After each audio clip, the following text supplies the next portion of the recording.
June 1 Hanuman Jayanti. ఈ రోజున ఇంట్లో ఇలా పూజ చేస్తే అఖండ రాజయోగం. పురాణాల ప్రకారం శ్రీరాముని యొక్క భక్తుడు హనుమంతుడు. జై శ్రీరామ్ అనే పదమును పలికినా చాలు హనుమంతుడి యొక్క ఆశీస్సులు ఉంటాయని పండితులు చెబుతున్నారు. ఎవరైతే ఆంజనేయుణ్ణి ఆరాధిస్తారో వారి యొక్క సకల పాపాలు తొలగిపోయి విముక్తి లభిస్తుందని పండితులు చెబుతున్నారు. అంతేకాకుండా ఎటువంటి భయాలు ఉన్నా కూడా తొలగిపోయి ధైర్యం మరియు బలం అనేది పెరుగుతుందని చాలామంది నమ్ముతారు. హనుమంతుడిని మంగళవారం మరియు శనివారం రోజున ప్రత్యేకంగా పూజించడం జరుగుతుంది. వీడియో చూసే ముందు ప్రతి ఒక్కరూ జై హనుమాన్ అని కామెంట్ చేయండి. ఈ సంవత్సరం హనుమాన్ జయంతి జూన్ 1వ తేదీ అనగా శనివారం రోజున వచ్చింది. మంగళవారం లేదా శనివారం రోజున హనుమాన్ జయంతి వస్తే కనుక అది చాలా శక్తివంతమైనది. ఎందుకంటే ఈ 2 రోజులలోనే హనుమంతుడిని ఎంతో భక్తి శ్రద్ధలతో పూజిస్తూ ఉంటారు. మరి హనుమాన్ జయంతి రోజున ఆంజనేయుణ్ణి ఏ విధంగా పూజిస్తే సమస్యలన్నీ తొలగిపోయి అష్టైశ్వర్యాలు పొందుతారో ఇప్పుడు తెలుసుకుందాం. ఈ సంవత్సరంలో శనివారం జూన్ 1వ తేదీన హనుమాన్ జయంతి వచ్చింది కనుక శనివారం రోజున వెంకటేశ్వర స్వామికి ప్రత్యేకమైన రోజు. ఈ రోజున హనుమంతుడిని మరియు వెంకటేశ్వర స్వామిని పూజిస్తే అఖండ రాజయోగం కలుగుతుందని పండితులు చెబుతున్నారు. ఈ హనుమాన్ జయంతి రోజున ఇంట్లో ఏ విధంగా పూజ చేయాలి? ఇంట్లో మహిళలు సూర్యోదయం కంటే ముందే నిద్రలేచి తలస్నానం చేసి ఇల్లంతా శుభ్రం చేసుకుని పూజను ప్రారంభించాలి. అదేవిధంగా ఈ రోజున ఎరుపు రంగు దుస్తులు ధరిస్తే చాలా మంచిది. ఎందుకంటే ఆంజనేయ స్వామికి ఎరుపు రంగు అంటే చాలా ప్రీతికరము. అదేవిధంగా ఆంజనేయ స్వామి పూజలో ఎరుపు రంగు పూలను ఉపయోగిస్తే మంచి ఫలితం ఉంటుంది.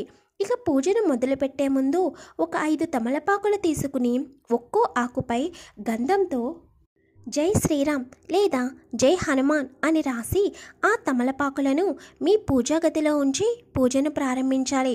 ముందుగా పూజా మందిరంలో అష్టదళ పద్మము ముగ్గును వేయాలి. తర్వాత హనుమంతుని చిత్రపటానికి మీ దగ్గర ఉన్న ఆభరణాలతో మరియు పువ్వులతో అలంకరించుకోవాలి. అదేవిధంగా ఈ రోజున శనివారం కనుక పక్కన వెంకటేశ్వర స్వామి చిత్రపటాన్ని కూడా చక్కగా అలంకరించుకుని పూజను ప్రారంభించాలి. ముందుగా 2 దీపాలను వెలిగించాలి. హనుమాన్ జయంతి సందర్భంగా ఒక దీపంలో హనుమంతునికి సమర్పించినట్లయితే మరొక దీపం వెంకటేశ్వర స్వామికి సమర్పించినట్టు అనుకోవాలి. అంతేకాకుండా అక్షింతలను కూడా తయారు చేసుకోవాలి.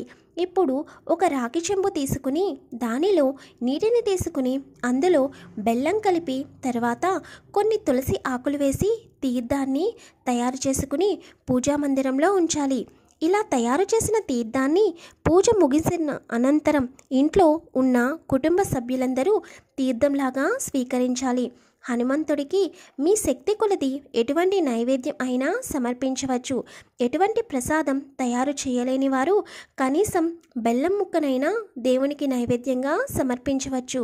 అదేవిధంగా హనుమంతుడికి ఇష్టమైనవి తమలపాకులు. తమలపాకుల మాలను చక్కగా హనుమంతుడి పటానికి వేసినా కూడా హనుమంతుడి యొక్క అనుగ్రహం కలుగుతుంది. ఈరోజు పూజ చేసేటప్పుడు తప్పకుండా హనుమాన్ చాలీసా జపించడం లేదా ఓం ఆంజనేయాయ నమః అనే మంత్రాన్ని అయినా జపిస్తూ పూజ చేసుకోవాలి.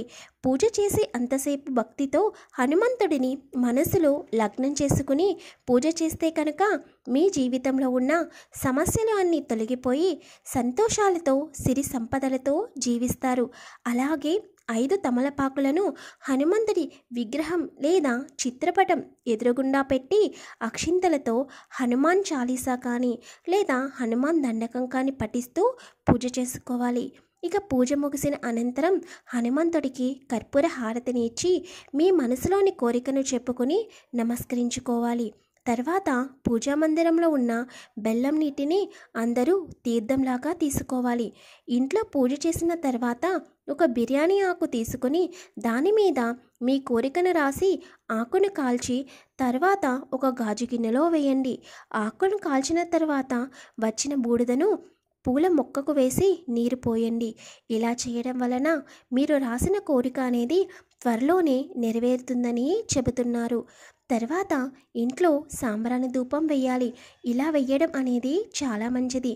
హనుమాన్ జయంతి రోజున పైన చెప్పిన విధంగా ఎవరైతే పూజ చేస్తారో వాళ్ళ ఇంట్లో ధన ప్రవాహం కలుగుతుందని పండితులు చెబుతున్నారు. అలాగే ఈ రోజున ఉదయం మరియు సాయంత్రం 2 పూటలా పూజ చేయాలి. ఉదయం పూట ఒకవేళ కుదరకపోయినా సాయంత్రం మాత్రం ఖచ్చితంగా హనుమంతుడికి పూజ చేయాల్సిందే. సాయంత్రం సమయంలో పూజ చేసేటప్పుడు తప్పకుండా కొబ్బరికాయను తీసుకుని ఆ కొబ్బరికాయకు కుంకుమ బొట్లు పెట్టి ధూపం చూపించి కొబ్బరికాయని కొట్టండి. ఇలా చేయడం వలన ఇంట్లో ఉన్న కష్టాలు తొలగిపోతాయి. సాయంత్రం సమయంలో చేసే పూజ అనేది ప్రదోష కాలంలో చేస్తే మంచి ఫలితం ఉంటుంది. ప్రదోష సమయంలో దేవతలందరూ భూలోకంలో సంచరిస్తూ ఉంటారని పురాణాలు చెబుతున్నాయి. అందుకే సాయంత్రం సంధ్యా సమయంలో ఇంటి గడప దగ్గర దీపం పెట్టాలని, అదేవిధంగా ఆ సమయంలో చేసే పూజకు ఎన్నో రెట్ల ఫలితం ఉంటుందని కూడా పురాణాలు చెబుతున్నాయి.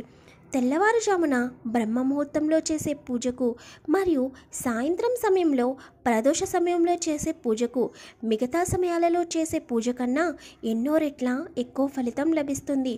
అంతేకాకుండా ప్రదోష సమయంలో తదాస్తు దేవతలు భూలోకంలో సంచరిస్తూ ఉంటారని, ఆ సమయంలో కనుక మీరు ఏదైనా కోరిక కోరుకుంటే అది జరుగుతుందని కూడా చెబుతున్నారు. కనుక ప్రదోష సమయంలో ఒక తమలపాకు తీసుకుని దాని మీద మీ కోరిక రాసి పూజ గదిలో పెట్టండి. ఇలా చేయడం వలన మీరు అనుకున్న కోరిక అనేది నెరవేరుతుంది. ఇక హనుమాన్ జయంతి రోజున తప్పకుండా ఆడవాళ్ళు ఉపవాసం ఉండి హనుమంతుడిని భక్తి శ్రద్ధలతో పూజిస్తే వాళ్ళకి సుమంగళి ప్రాప్తి కలుగుతుంది.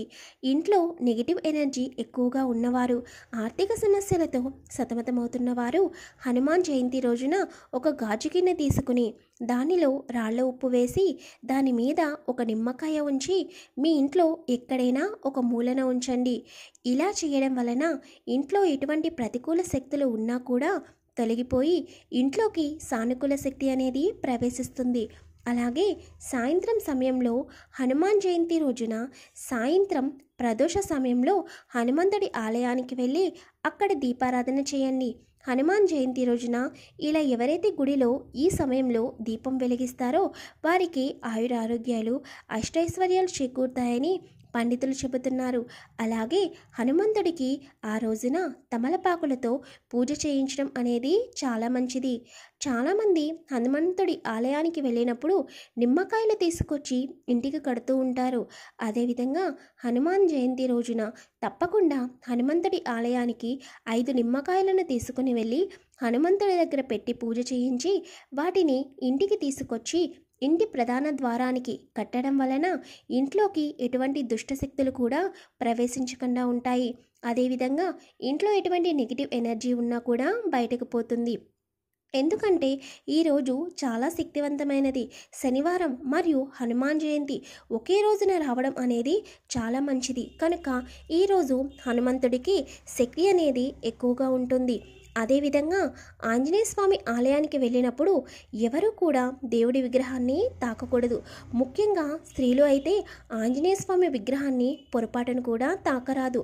ఎందుకంటే ఆంజనేయ స్వామికి బ్రహ్మచర్యం పాటించడం వలన స్త్రీలు ఆంజనేయ స్వామిని తాకకూడదని పండితులు చెబుతున్నారు. అలాగే మిగతా వారు హనుమంతుడి యొక్క పాదాలను ఎట్టి పరిస్థితుల్లోనూ తాకరాదు.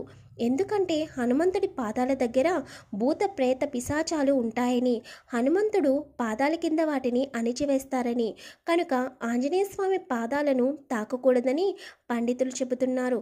సాధారణంగా మనం ఏ గుడికి వెళ్ళినా కూడా 3 ప్రదక్షిణలు చేయడం అనేది ఆచారం.